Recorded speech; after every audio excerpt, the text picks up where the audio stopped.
Namaste everyone. Welcome to the class. Hope you are doing well. So we studied about diodes, their application, very important application, that is the rectifier. In that we have studied two types of rectifiers. One is half wave rectifier, another is full wave rectifier, and we studied the circuit diagram and the waveforms. Very important part, and circuit diagram should be very proper. Any change in the connection will not give you any mark. So wave diagram also. So side by side you should get input, output and everything. So that is a very important part. Full wave rectifier, the difference between half wave and full wave rectifiers. Half wave rectifiers, they use a single diode and they give the output only during 1/2 cycle of AC. Output is a pulsating DC. Whereas in a full wave rectifier, we use center tap transformer. Whereas in half wave, we don't use center tap transformer. In full wave rectifier, the output, we use two diodes. The output is available for both the half cycles of input. For input half cycles, both the half cycles we get the output, and it has more efficiency. So it doesn't stop at the negative cycle, it gives output. So its efficiency is more. Okay, now some diodes are constructed with special purpose. We want a diode for especially for this purpose, and it has to work like this. And its application is like this, it should be like this. So with some specific purpose, some diodes are constructed, and we call them as special purpose diodes, right? There are many diodes like that.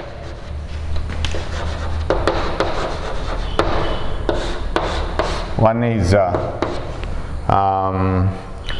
Zener diode. Zener, name of the scientist, Zener diode. Zener diode is a special purpose diode. What is the purpose of constructing Zener diode? How do we construct it as compared to the ordinary p-n junction diode which are used for rectifiers? What is the special application of Zener diode? Zener diode is constructed with the very high doping. You take the p-n junction, as if you construct a diode, you do the Zener diode also, but it is heavily doped. What do you mean by heavily doped? More number of charge carriers are doped, more number of donor and acceptor impurities are doped on either sides. In p side we have many trivalent impurities, much more than what we do in ordinary p-n junction diode. So Zener diode is a heavily doped p-n junction diode. It is a heavily doped diode. Okay, so it contains p-n junction like this, ordinary p-n junction. So like this, and this is p side, n side, and this is heavily doped, contains many holes. So heavily doped. We don't follow the same procedure that we have in ordinary p-n junction diode. Many number of donor impurities, trivalent impurities are doped here. Similarly, pentavalent impurities, it is heavily doped. So we use that word. It is a heavily doped p-n junction. Heavily doped p-n junction, and that is Zener. Now what is the purpose of using this heavily doped p-n and n junction? Again, here the diffusion process starts. As soon as the diode junction is formed, one side is doped with pentavalent, another side is doped with trivalent. There is a diffusion of electrons and holes. Now my question is, if I put a small question like this, suppose a p region and n region are brought into contact. That means if they are developed in the same silicon base, one side p side, another n side, if they are doped ordinarily in an average way, what is the width of the depletion region obtained? And if they are doped very heavily, what is the width of the depletion region obtained? So when you dope it heavily, if we say the width of the depletion region will be more. If you dope it heavily, width of the depletion region is junction region is less. And if you dope it heavily, the width of the depletion region is same as if you dope it in a lighter way, or none of this, like this. If you dope it heavily, I don't know which answer you will be having in your mind. We will get lesser width of the depletion region. Width of the depletion region will be less, because it is very simple to answer like this. You may be having in your mind that these, since it is heavily doped, more number of electrons and holes will cross the junction, and width of the depletion region will be more. That is what usually our mind works, but it is not so.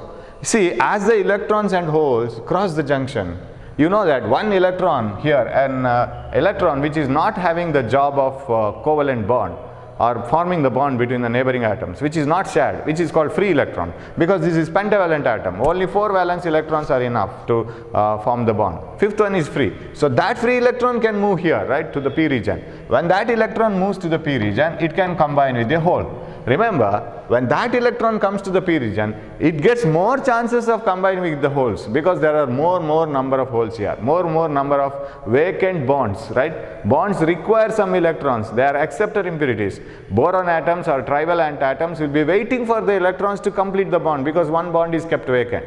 So such cases are found in plenty here. If you dope p and n regions in a moderate way, what happens?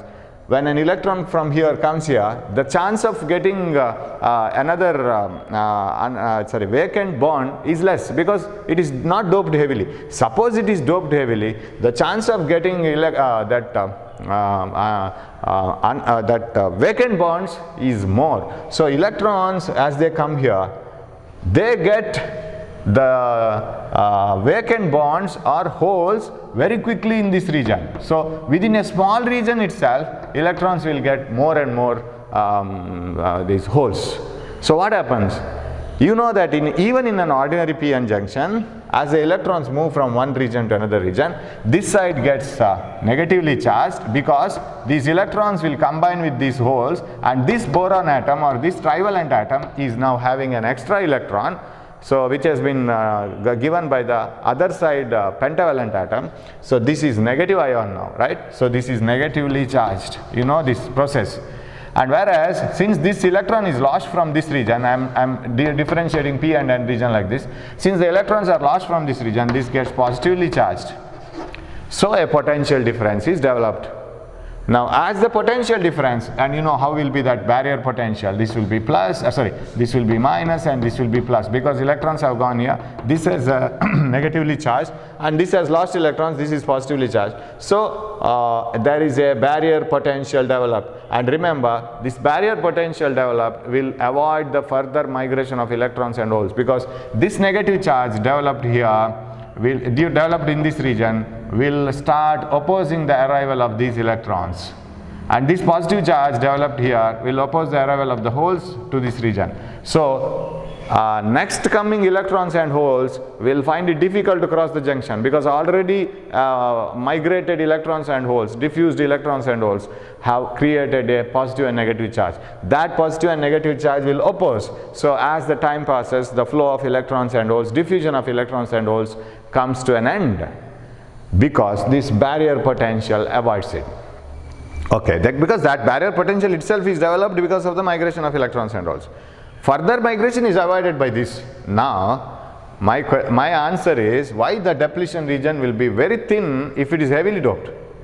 This barrier potential will be developed within a smaller region itself. Why? Because there is more density of electrons and holes within a region. If you mark a region here, since you have doped very heavily, within a region you get many holes, many electrons in this region. So electrons, by the time they meet here, by the time they come to the p region, they will get holes immediately, because it is densely, heavily doped. So they get holes immediately. So within a smaller region itself, that barrier potential will be developed. Since the concentration is more, doping concentration is more, within a smaller region itself, electrons and holes will develop, or the development of ions occur. So within a smaller region itself, the required barrier potential will be developed. So width of the depletion region will be small. So when within a smaller region the barrier potential is developed, flow of electrons and holes stops. I think you have followed it, right? It is not the width of the depletion region increasing, it is decreasing. So in a heavily doped p-n junction, example Zener diode, width of the depletion region is smaller. In an average doped ordinary p-n junction, width of the depletion region will be more, because in order to develop the same barrier potential which avoids the further migration of electrons and holes, in order to develop that region, electrons have to migrate to a larger distance from the junction, because concentration of the holes and electrons is less. So they will have to travel a more distance here so that you will get the same potential difference, same voltage, which avoids the migration. Okay, so Zener diode is a special purpose p-n junction diode with heavily doped p and n regions.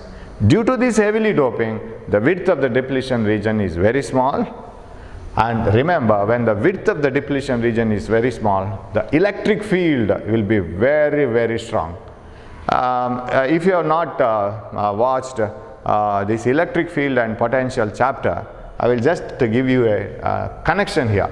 What do you mean by electric field? See, suppose you have a positively charged metal plate. You take two aluminum plates like this. Charge this positively. How to charge this positively? Remove free electrons from this. It gets positively charged. Take, put those removed electrons here in this plate. That gets negatively charged. So if you have a positively charged metal plate and negatively charged another plate, metal plate, similar metal plate, and all the electrons have been removed and put here, so this got positively charged because it has lost one electron. Loss of one electron makes it positively charged, and they're negatively charged. In between these two plates, there is an electric field. That is a field like this, and we indicate it by the form of lines like this. This is called electric field. Electric field between two charges, or electric field around a charge. Around Earth we have gravitational field. You can indicate that gravitational field like this, like this, like this, because it attracts everything. This is the electric field between two metal plates which are charged. Now if you keep a proton or an electron here, for example, electron moves like this in between the plates, and because it can move in the electric field is actually the region where a positive charge can move. A positive charge can move from here to here. It moves in the electric field. Now, this strength of the electric field, and because of the positive and negative charge, we get a potential difference. We get a voltage between these two plates. If you take a voltmeter and connect it between the two plates, you will get a voltage. Now that is called potential difference.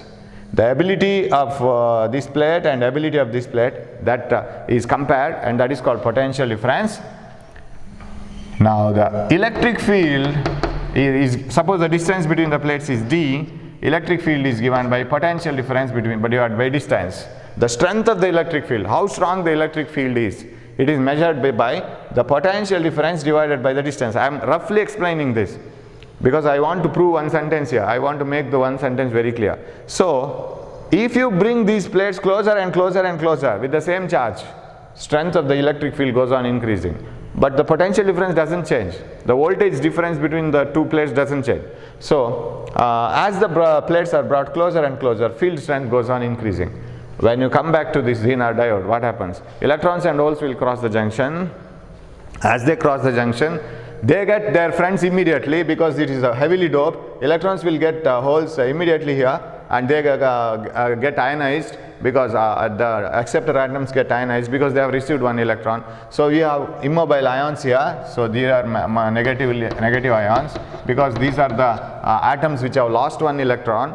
So we have immobile ions at the junction, and these electrons and holes become immobile ions within a smaller region because there is a higher concentration of electrons and holes. So within a smaller region itself you get a barrier potential, whatever the potential required.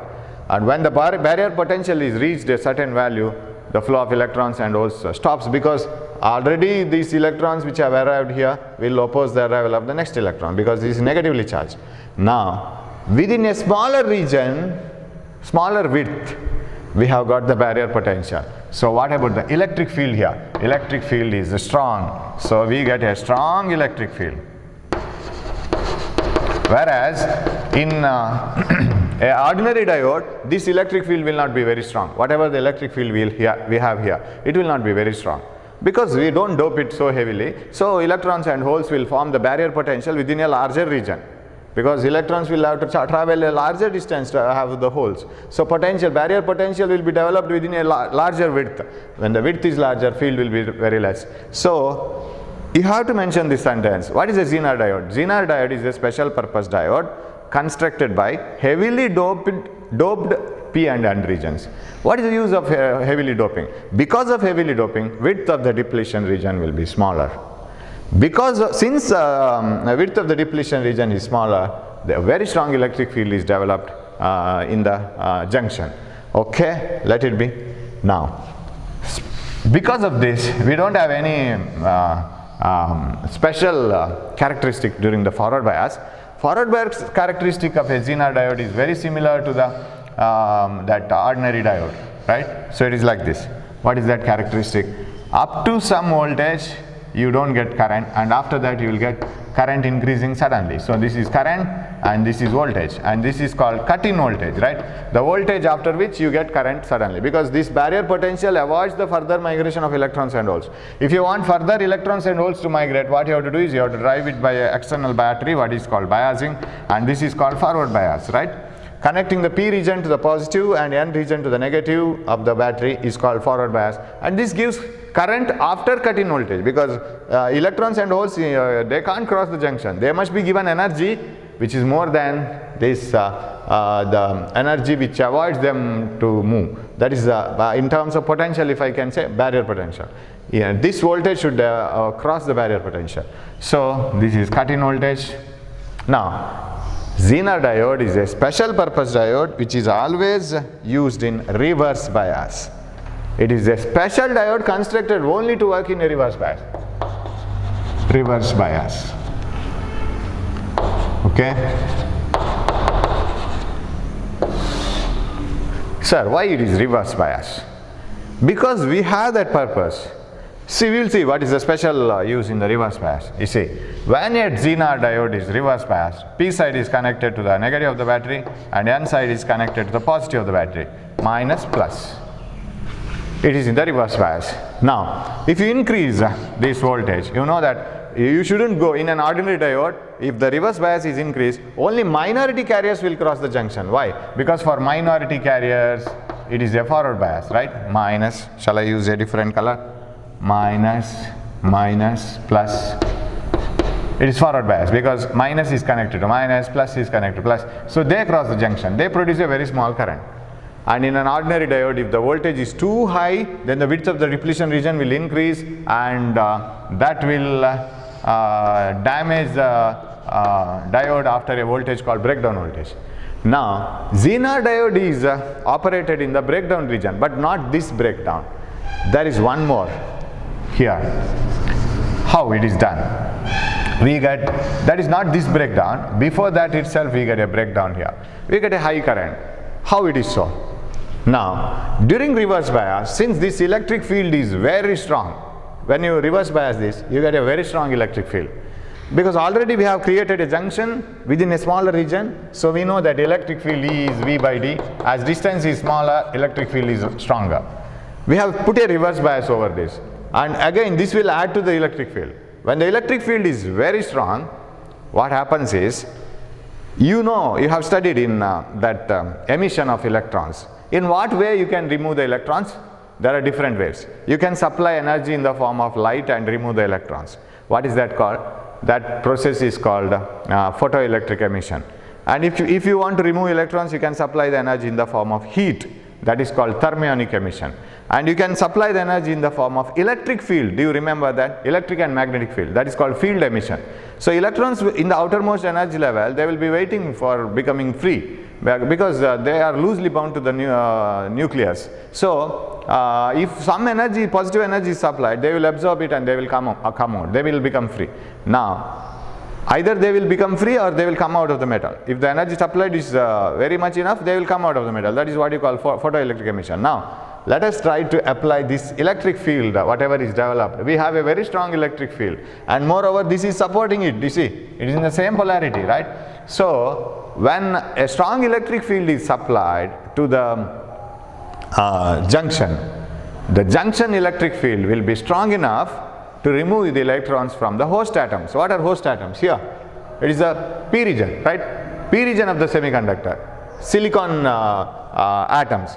From the silicon atoms, using this electric field, electrons will be removed. So of course, same amount of holes will be created, because in a semiconductor, you know, when an electron leaves the valence band and goes to the conduction band, an equal number of holes are created. So here we have valence band, and with a very small energy gap you have a conduction band. When the electrons move from valence band to conduction band, a hole is created here and a free electron is created here. And that creation of electrons and holes in the host atom, we use that word host atom. Host atom means this itself, silicon. So from the host atom,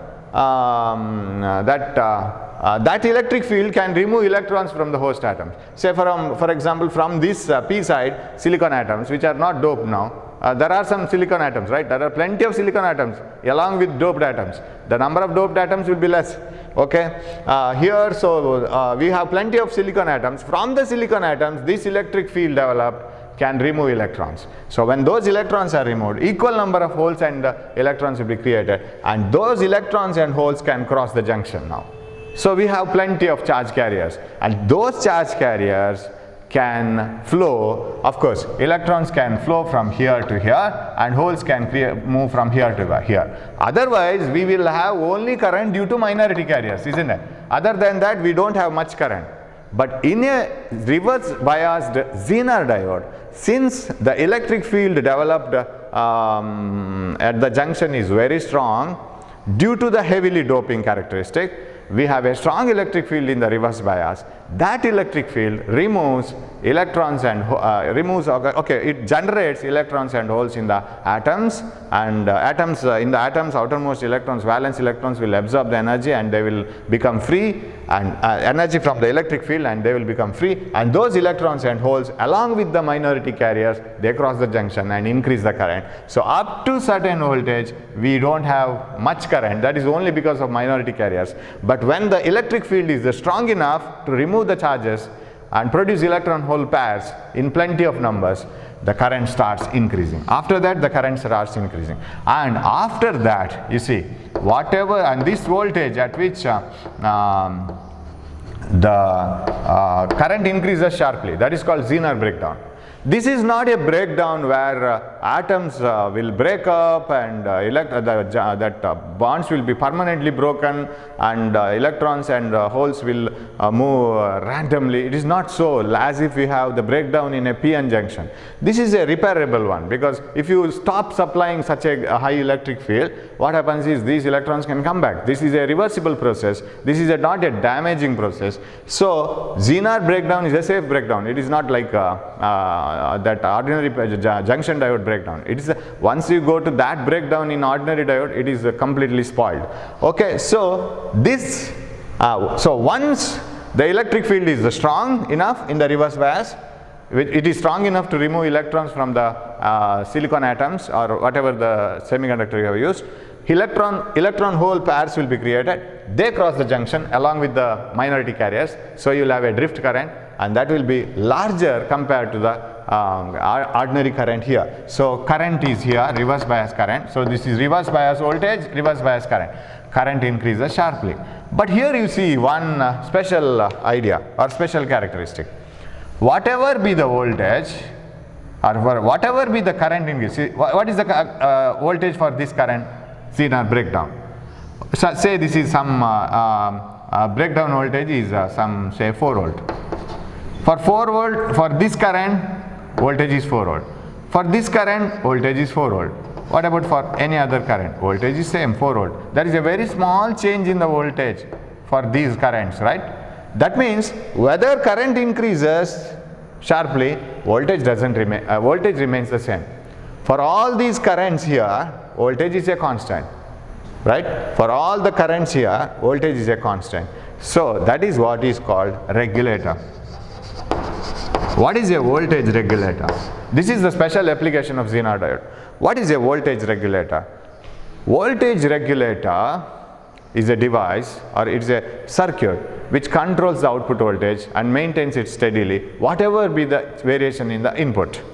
In rainy seasons or because of some reasons, there is an increase and decrease of current, input current, because of some reasons. But we need an output voltage which is a constant. Otherwise, the device for which that output voltage is connected will get spoiled. So we need a stabilizer. You call it as, in ordinary words, you call it as a stabilizer. We need a stabilizer which gives the constant output. Here you see, whatever be the current variation, you get a constant voltage. That is the application of Zener diode. So you may get questions like, what is a Zener diode? And of course, what is the symbol of Zener diode? We must have a different symbol, right? What is the symbol of Zener diode? So you have to write Z here, that's all. That's the only change. This is Zener diode symbol, P and N regions. What is a Zener diode? Zener diode is a special purpose heavily doped PN junction diode. What is the use of heavily doped PN junction? We get a very small depletion layer and a strong electric field in the region, right, in the junction. Since the depletion, width of the depletion region is small, the strength of the electric field is more. What is the application of Zener diode? Zener diode is used in voltage regulators. And in which region the Zener diode is always used? It is used in the breakdown region. How do you bias the Zener diode usually? Reverse bias. Of course, can't it be used in forward bias? Yes, possible, but its special application is in Zener reverse bias. So its application is voltage regulator. Okay, so all simple questions, right? You may not have 5 marks question, 2 marks, 3 marks like this, and you may be asked to explain what is a Zener diode voltage regulator. This is only a rough explanation of Zener diode voltage regulator. Zener diode voltage regulator. This is not the actual full circuit. In the full circuit you have many things involved, but this is a rough explanation, Zener diode voltage regulator. What do you mean by voltage regulation? Irrespective of input variation, whatever be the increase in current, decrease in current at the input, we should get a steady voltage at the output. That output voltage shouldn't vary, even if the input current varies. So how to do that? So unregulated voltage is fed here. So say this is a series resistance. We will connect a resistance, and here the Zener diode should be put in the reverse bias, and you will come to know that it is in the reverse bias.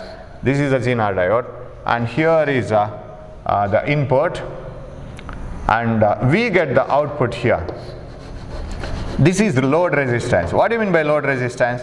We had load resistance in rectifier also. The one which uses this steady voltage. You know that in the reverse bias of Zener diode characteristic, so voltage reverse minus voltage, P side is connected to the negative of the battery, and the current is reverse. So initially the current will be only due to magnetic areas. Once you reach breakdown, Zener breakdown, ZB, you will get constant voltage but increasing current, right? Okay, now this is the unit or the device which uses that constant voltage. This is the voltage across Zener, right? This is voltage across Zener diode. So output is across Zener diode. So this is regulated output. What do you mean by regulated? Constant. Regulated output.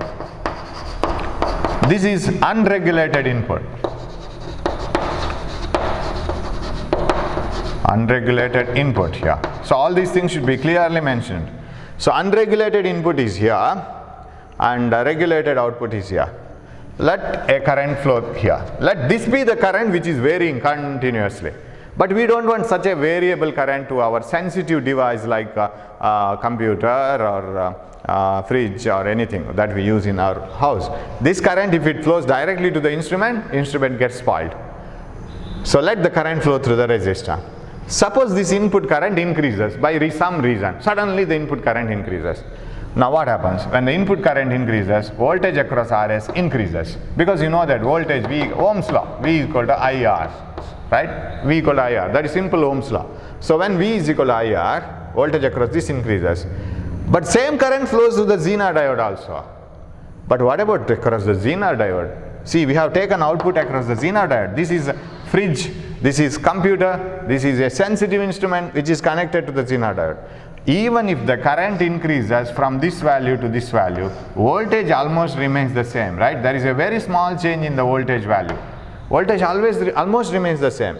So as the current increases from here to here or here to here, voltage remains the same. Voltage across the Zener remains the same. So when the input current increases, the voltage across RS increases, the increased current flows through the Zener, but output across the Zener remains the same. If the input current decreases, suppose suddenly the current falls. When the input current, that is called surge current. Sometimes the current suddenly increases, it is called surge current. If the input current falls now, if it falls, voltage across RS decreases, but same current flows through this Zener diode also. But across the Zener, voltage remains the same. and because even if the current decreases, voltage is same. Even for this current, voltage is same as this current. So this is a rough sketch of Zener regulator. So you may be asked to draw the, you may be asked a 3-mark question. What is the special application of Zener diode? Explain it using a circuit diagram. Zener diode is always used in reverse bias. It is specially designed to work as a voltage regulator. It is operated in the reverse bias because in the reverse bias, once the Zener breakdown is reached, the electric field will create, electric field in the junction will create more electron hole pairs, because strong electric field can remove electrons from the silicon atoms, and those electrons, when they are removed, electron hole pairs will be created. They are free electrons and holes. They can cross the junction along with the, these minority atoms, so the current increases. But this happens only at Zener breakdown. The Zener breakdown voltage doesn't change, but current changes. Right. So if this is the Zener diode voltage regulator circuit. If the input current increases, then the current through the resistor increases. That increases the voltage across the resistor. But when the same current flows to the Zener, voltage across the Zener doesn't change. So we get a regulated output. If the input current falls, voltage across the RS falls, but voltage across Zener remains the same and keeping the output voltage constant. That is the Zener diode voltage regulator. So very important part, and either you may be asked for 1 mark, write one application of Zener diode, write the symbol of Zener diode, right? And once it is asked, simply a circle it is given in the question paper, theory exam question paper, fill it with the required component. That's what they have asked. You have to draw the same circuit and fill this with the required component. But take care that when the current comes like this, it should be in the reverse bias. So it should be like this, diode symbol, like this. This is the Zener diode. So very simple diode. We will come with another diode in the next class. So thanks for watching class, and we have optoelectronic devices like LED and solar cell and 3 diodes coming together. That we will finish in the next class. Thanks for watching my class. Thank you. We will meet in the next class.